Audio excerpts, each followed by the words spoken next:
So welcome everyone. First of all, thank you very much for my panelists. Thank you very much, Meghana, for joining us tonight. How are you? Thank you very much for inviting. It was great to be, called for this talk again. I'm looking forward to it. Wonderful. I'm looking forward to hearing. And well, thank you very much as well, Paulito, for joining us tonight. Long time no see. Yeah, cheers. Good. Good. Perfect. And thank you, Kevin. Thank you, Kevin, for being with us here again. Good. All right. So just a quick hello and goodbye. I'll let you get back to it there. Perfect. Okay, perfect. So with no further ado then, we are going to start with Paulito's talk tonight. So Paulito Palmas describes himself as a photographer, a climber, and a coder. He currently works at IBM as a research scientist, and he's here with us today to share some symbolic pipeline expression and benchmarking. Welcome again. Thank you very much. Let me share my screen. Absolutely.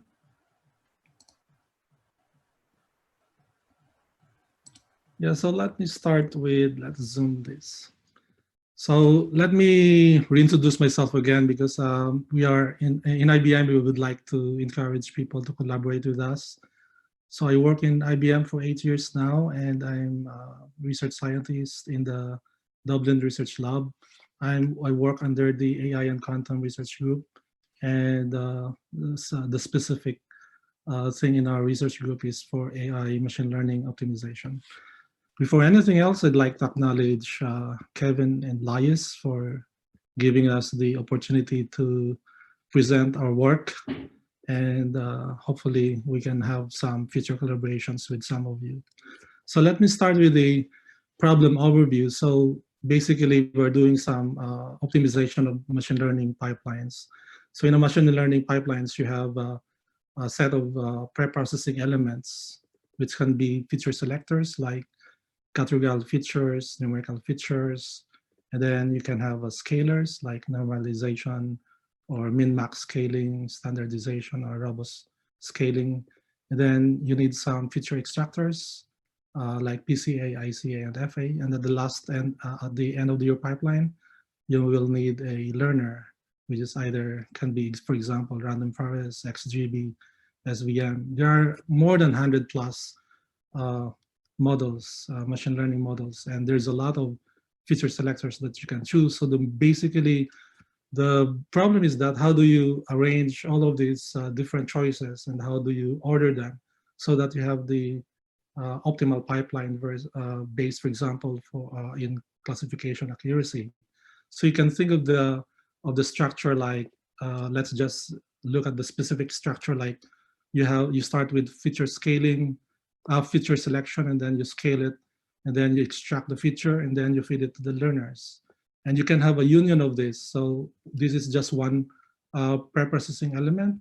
You can have like preprocessing element 1, preprocessing element 2, and you know the drift that this is a very highly exponential and combinatorial problem. So let me take note that here x pipe to f is basically f of x, and then x plus y is basically a union of x and y. So just think of x as a pipeline or a feature or a group of features, and y as also features, and you're just concatenating the features. So the pipeline complexity is basically can be estimated as the number of preprocessing pipelines times the number of learners. So this is highly exponential. So for this presentation, I will just focus on structure optimization. I'm not going to present the hyperparameter optimization, which is another problem. So if you look at it, you're optimizing the structure of the pipeline, and at the same time, you're also optimizing the parameters for each of the elements of the pipeline. To make it simple, I will just skip the hyperparameter optimization. And then I'm also going to present only pipeline optimization for classification tasks. Of course, for regression, it's not much different, but for the sake of the simple presentation, I will just focus on classification tasks. And then for the review of related study. Of course, you can see pipeline structure in scikit-learn from Python, and it also supports feature union, but it's just limited to function calls, so there's no symbolic representation, which makes pipeline creation more readable. Caret also from R has a similar structure, but there's no support for pipeline because in Caret the focus mainly is in the hyperparameter optimization. IBM Lale is a package that runs on top of the scikit-learn, which is basically really support hyperparameter optimization and algorithm selection. They call it cache, which is the problem of related to pipeline optimization and hyperparameter optimization. And there are different approaches to do this. You can have Bayesian optimization, tree search, evolutionary technique. And so far, the best algorithm that has the best solution is the evolutionary approach. The only problem is that it takes a lot of time and sometimes days to get the optimal solution. You can also have the random search approach or stochastic. Um, in relation to this problem, I developed a AutoML pipeline toolkit, which serves as the building blocks for optimizing pipelines. So basically, the main strength of this, or the main feature of this AutoML pipeline, is the use of the symbolic expression to compose or to make a composition of your pipeline. So without much further ado, let me show you some demo. So let me close this thing. So what you see here is that these are the script on the first pane above, in the pane above, and below is the pane for the Julia interpreter. So I'm going to use Julia. I know that most of you are familiar with Python, but most of the presentations here, you will not see a lot of Julia coding because all what you see are just very high level functions. So you will not really it will not really make a painful understanding of what the Julia language is. So let me start with the line using distributed because I'm going to use a parallel algorithm or parallel search of the pipeline. So let me load that. And then let me add the number of workers. So it depends on the number of processors I have. So you'll see here, I have 9 workers. So basically 8 workers will be, so there will be 8 workers together with 1, which is the dispatcher. And then I will load my package. The everywhere here means that I want to load my package to all my cores, to the workers together with the data frames. And now let me load the data. So the data, I choose this data because it contains some categorical values or categorical features together with numerical features. So this is a nice data set for showing in the demonstration. So basically the first column is the one that we want to predict, and the rest of the columns will be the features. The idea here is that this is a data from Pro Football, and we want to predict whether the game is done away or at home based on these different features that we have. So let's use X as the feature, which is the column of from to to end. So let's let's load X, and then our Y is the first column. Okay, so now let's have some feature selectors. So this is categorical features, this is numerical features, normal sample of normal scaling, heartbeat encoding, random forest, gradient boost, and then LSBC. So let's start with these elements for your pipeline. So let's start from a very simple pipeline. Let's have a categorical feature pipeline. So here I'm just describing that in the data set, I just want to select the categories, and then let's run it. So I'm going to run these 2 lines. You will see now that I'm just selecting categories. I want to transform these categories into heartbeat encoding. run it again, and you see now that from 2 columns, you have now 56 columns because they are now heartbeat encoded. You can also select numerical features. So I'm interested, for example, for the numerical features, which are 4 columns. I want to normalize them, so I will just use norm. So you'll see now that the every columns are now between 0 and 1. And then I can combine both. So I have numerical features to translated to normalized values, and then categorical features translated to heartbeat encoding. And let's see the result. So now you have a combination of features that you can feed to your machine learning, like random forest, and then see the prediction. So now with random forest, I can now predict. I can compare the result of the prediction with the actual values. Let's see. So this now you will see that ones represents that they are matched, zeros represents that they are matched.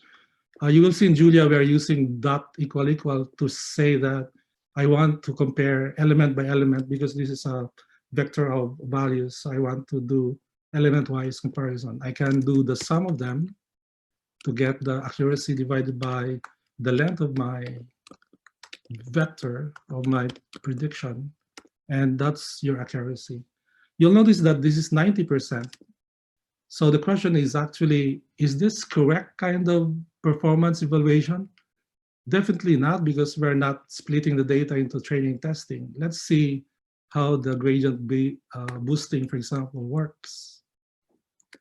Gradient boosting will only give you 86%. What about linear SVC? Linear SVC is the linear support vector machine. It just gives you 76%. So in order to do a proper evaluation, let's use cross-validation. So let me get this here. So if you start with random forest with 10-fold cross-validation, you will see that actually, let's separate this again. You will actually see that the mean is just 65%. So basically, random forest is overfitting the training data. If you change this to gradient boosting, let's see. The performance is actually better, 67%. Let's repeat again, just to make sure. So yeah, it's about 67%. What about linear SVC?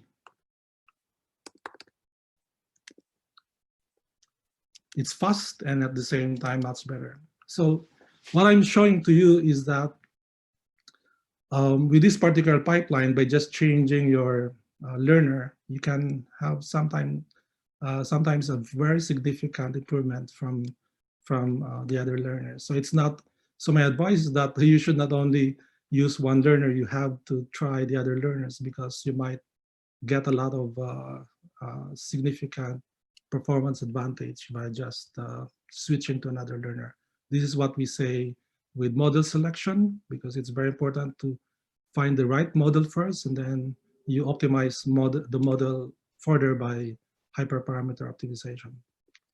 Okay, so let's continue by adding more pipeline elements. So I'm now adding robust scaling, power transform, minimax scaling, then standardized scaling. So let me run all of these blocks immediately. Then let's add these blocks into our pipeline. So now the numerical features is robustly scaled plus or combined with numerical features min-max scaled together with the categorical features with heartbeat encoding.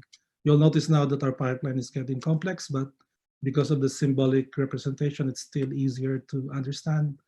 So let's skip from the fit transform. Let's just use cross-validation. So LSVC is still okay. What about random forest? You'll see now that the random forest is now improving from 65, I think, to 66. So definitely there was an improvement, but not as not as still not as good as the LSBC. What about gradient boosting? Yeah, 67. So it's still there. So let's add let's add more extract filters like this PCA, FA, and ICA, and add it to our pipeline. So we go for the numerical features robustly scaled with ICA decomposition. In the same way, numerical features with min-max scaling with PCA decomposition, and then we add the categorical features with that bit encoding. And let's start with random forest again, if there's some improvement. Oh, not much, but it's at least it's now getting better. And then gradient base, 65%. It's not actually improving. And then LSVC.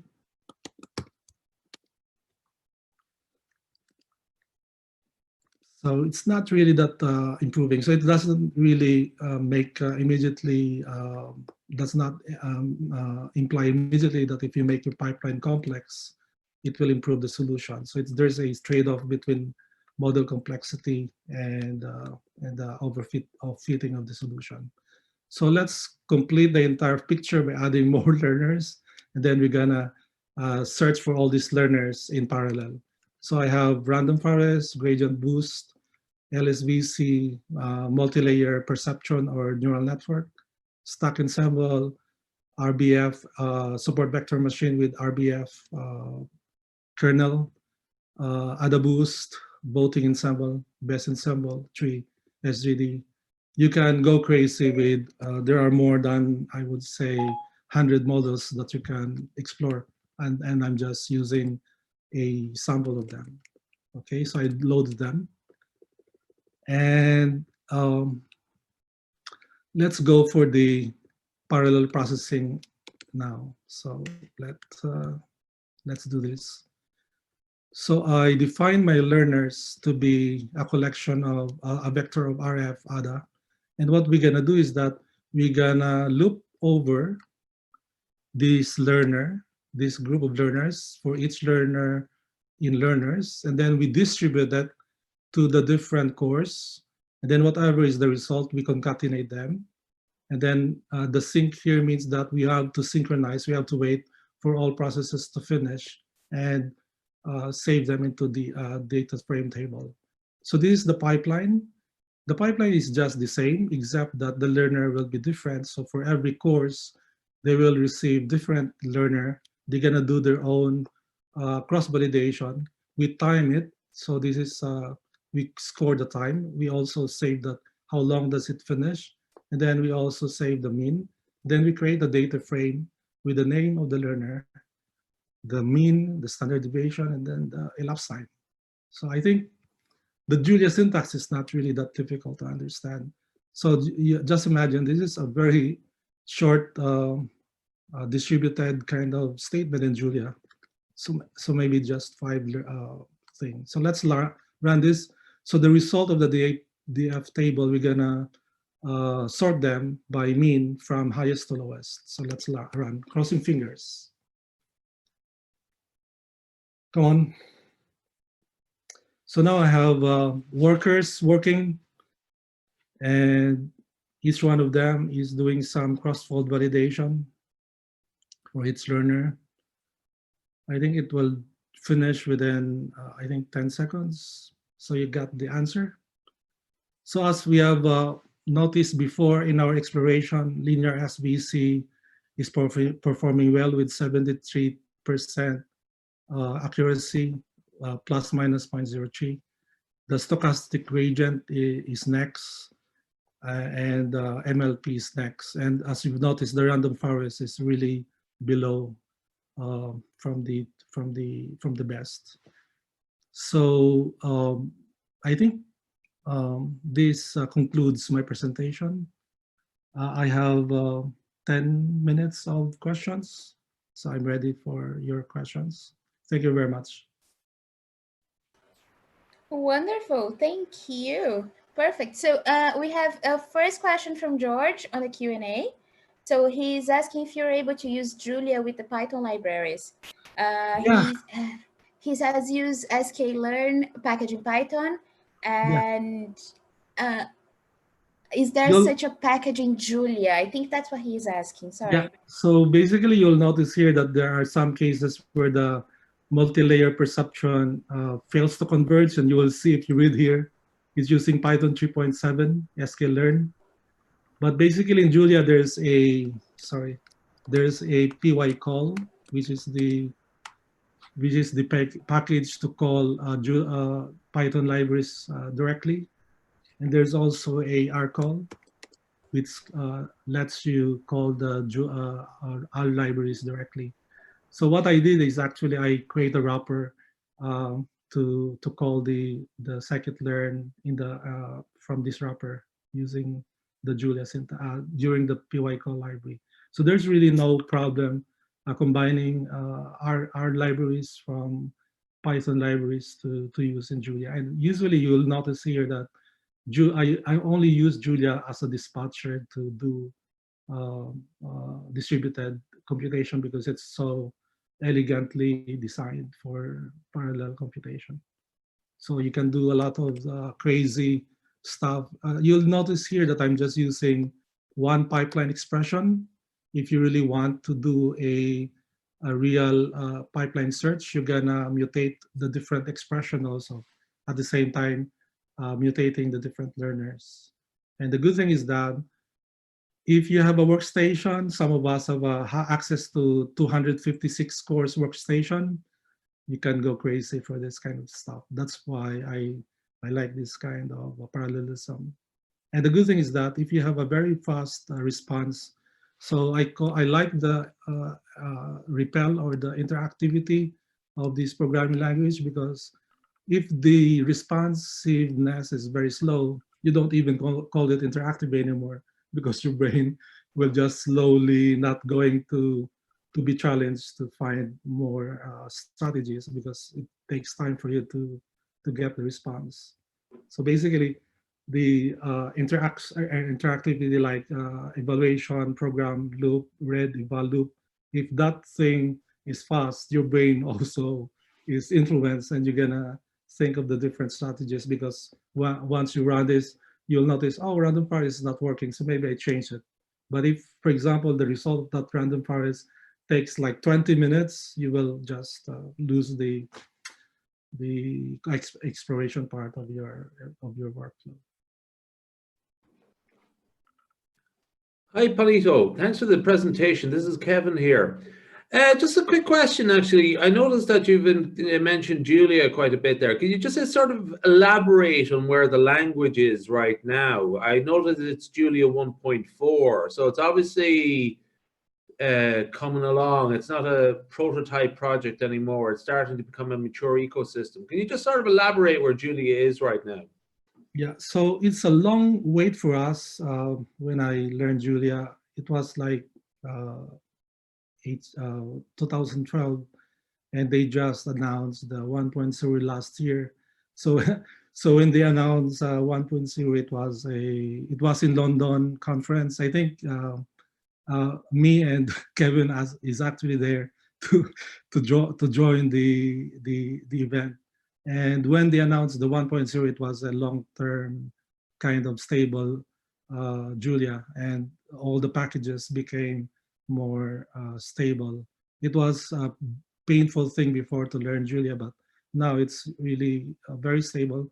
And I heard that 1.5 will be a long-term support thing again. They will stabilize on 1.5 because they added so many features now. The like multi-threading. I have not actually shown you the multi-threading, and multi-threading is much faster than distributed computing. But I don't have enough time to change my code. But basically, the multi-threading it was a painful process for them because it's very difficult to support multi-threading. But luckily, they are now in a stage where they have a stable release for the multi-threading. So more power and more exploration for us.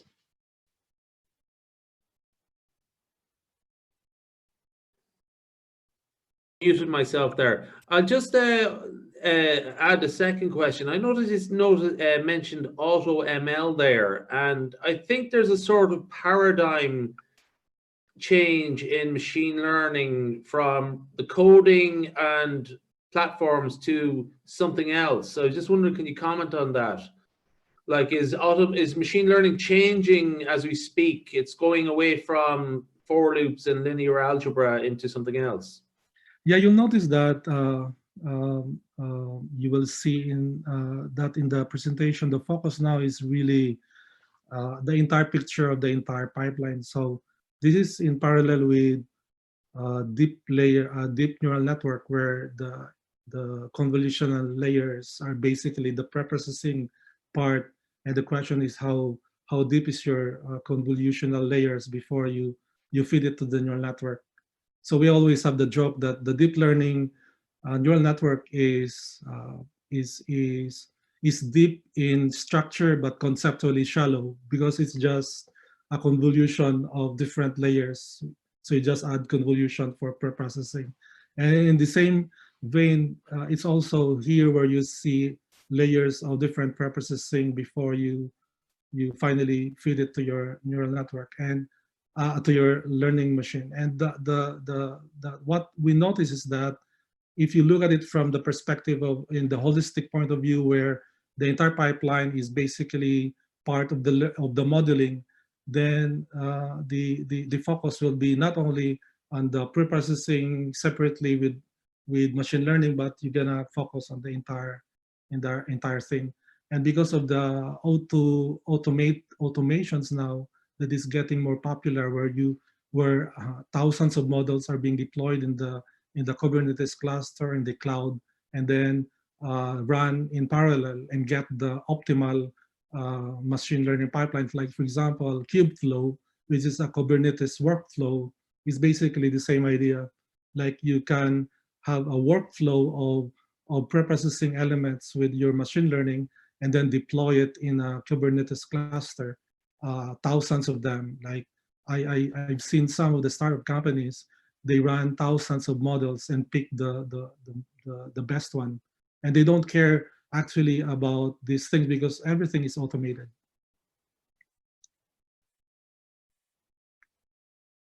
You're on mute. Again. Yeah, I'm gonna sort of, we can return to that topic a bit after the second speaker about cloud and the future of machine learning.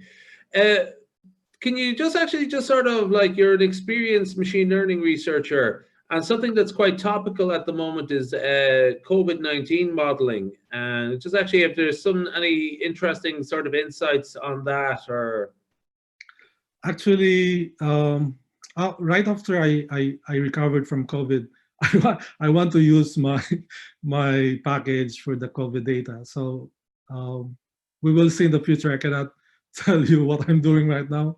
okay, But definitely we're attacking the problem of COVID also. yeah. I believe that Professor Alan Edelman has released something related to COVID-19 modeling, mathematical biology related to COVID-19. He has released a series on YouTube, which we probably should find. I think it's on the Julia programming language site. Just one last question, if we don't have any more. Do we have any more? Sorry, guys, I won't distract. No, we don't have any more questions. So yeah, the stage is One yours. last one. So just to take us up to the half hour, really, is just actually, Paulito, can you give any sort of advice for a career young data scientist, machine learning researcher who's just sort of starting out right now? That's a good thing, because if you ask me, most of the skill set that I develop is basically self-learning.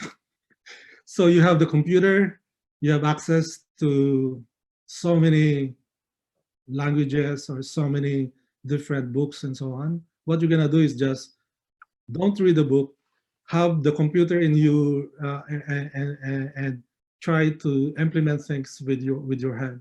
Because to me, I started with Julia by adopting a package and then improving the package. So everything is basically self-learning, and the more you explore things, your hands actually, sometimes I just realize that my hand is faster than my thinking process because it's just automatic.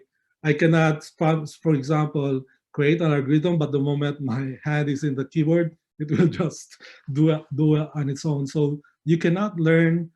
Similarly, in mathematics, you cannot learn things by reading it like a novel. No, in math, you have to have a pen and paper. In computer, you have to have a keyboard and practice coding at the Good same stuff. time. So just the message there in short is keep busy and just good stuff. Louise, I'll hand over to you. Perfect. Well, we have another question. Tom just asked you another question. Just a little bit conscious of time now, but let's just squeeze this in then. So Tom is asking, from the presentation, the main factor in evaluation the scenarios was normalized accuracy. Are there other factors such as runtime that would affect your choice of learner of pipeline? That's a very good question, actually. So if you look at the DF table, the time here is at the last column. And you'll notice that linear SVC is not only fast on the mean in standard in the mean, but in terms of runtime also, it's not bad. So usually there's always a trade-off between accuracy of the result and the runtime. And you'll notice that MLP is always the slowest because it is an iterative approach. So if you ask me, neural network, I finished my thesis with neural network, but if you ask me, neural network will be the last part that I'm gonna use. I will use ensembles first, random forest, gradient boost or adaboost, and then maybe if they are not really working well, then I will go for neural network, because neural network is very difficult to optimize. But if you know what you're doing, you can optimize it much better than the rest. But it takes a lot of engineering, a lot of experience. There's a lot of parameters that you're gonna do. The easiest actually to optimize is the support vector machine. They have a very small number of parameters, and then you can just use the default parameter. And if they get it, they get it. Like, they're just very robust. During my time when we were doing neural network, we totally we totally abandoned neural network when we saw that our support vector machine is beating all the benchmark that we had. So I came from neural network, support vector machine killed it, and now it goes back in style. I don't know what happens with the support vector, but because for me, for all other problems that are not vision related, typical machine learning, support vector machine is very robust. Oh, perfect. Thank you very much. I hope that answered your question, Tom. Well, thank you. Thank you very. Oh, so yeah, Damien is saying that the symbolic pipeline abstraction is very slick. He was looking for a reason to learn Julia. I think you gave him a reason just now. So there you go. I was very surprised actually, because in 5 days that I announced the package, it got like 130 GitHub stars.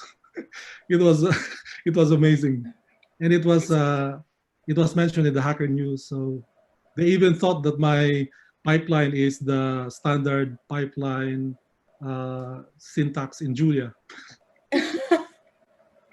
Oh, you should be very proud then. Yeah, Awesome. yeah. That's Thank you very amazing. much. Well, thank you. Thank you for this great talk.